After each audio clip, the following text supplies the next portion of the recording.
Good morning friends.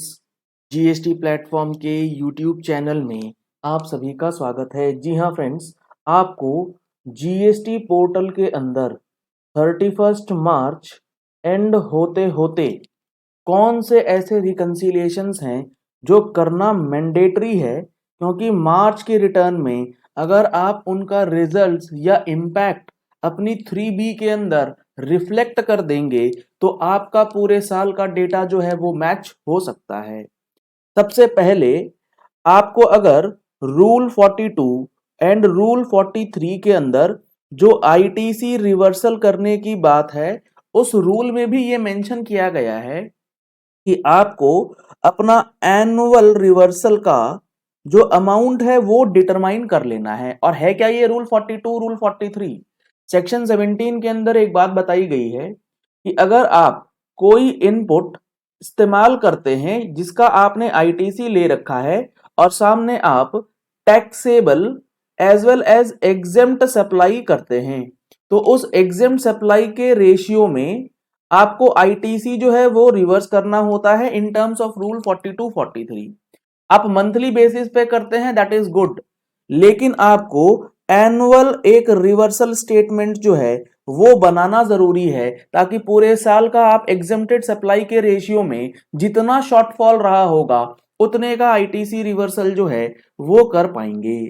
इन सारे rules और sections के बारे में अगर आप डिटेल में सीखना चाहते हैं तो आप हमारा जीएसटी का प्रैक्टिकल कोर्स ज्वाइन कर सकते हैं, जिसमें अभी आपको 10% का डिस्काउंट भी अवेलेबल करवाया जा रहा है नवरात्रि में।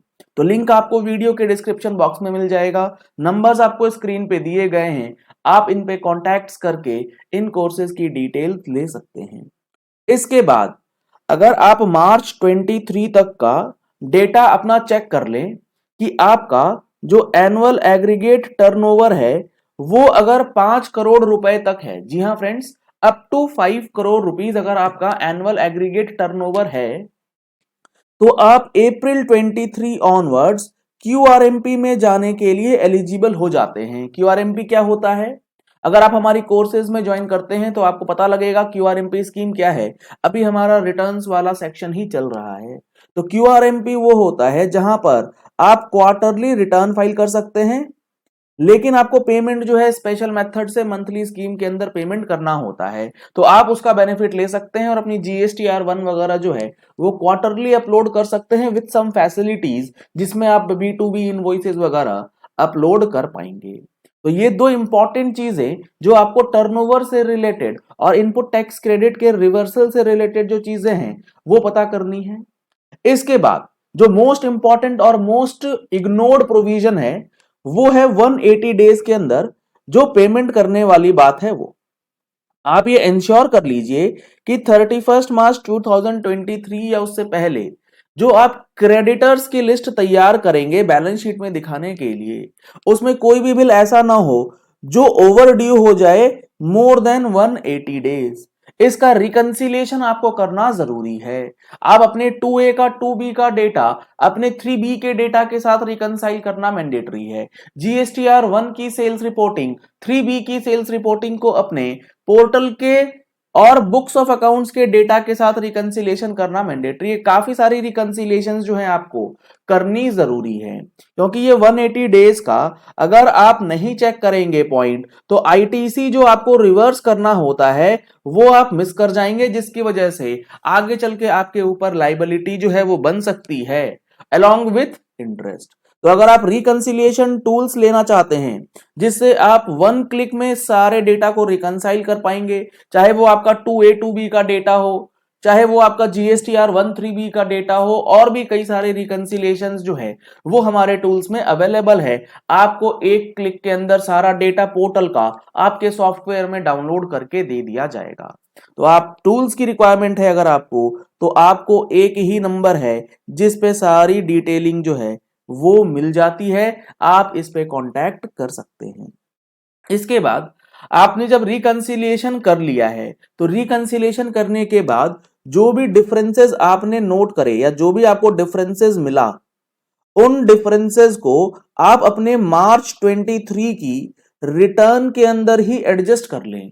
ताकि जब आप एनुअल रिटर्न बनाएं तो आपका फाइनेंशियल ईयर 2023 का डेटा पूरा का पूरा मैच्ड रहे और आपको नेक्स्ट ईयर एडजस्टमेंट से जो है वो छुटकारा मिल सके।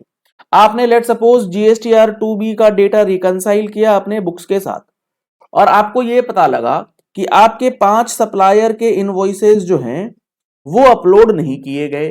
तो जीएसटी पोर्टल पे एक फैसिलिटी है कम्युनिकेशन बिटवीन टैक्स पेयर्स। अगर आपको इसके ऊपर डिटेल्ड वीडियो की रिक्वायरमेंट होगी तो आप हमें नीचे कमेंट बॉक्स पे बताइएगा, हम इसके ऊपर डिटेल्ड वीडियो भी आपके साथ शेयर करेंगे।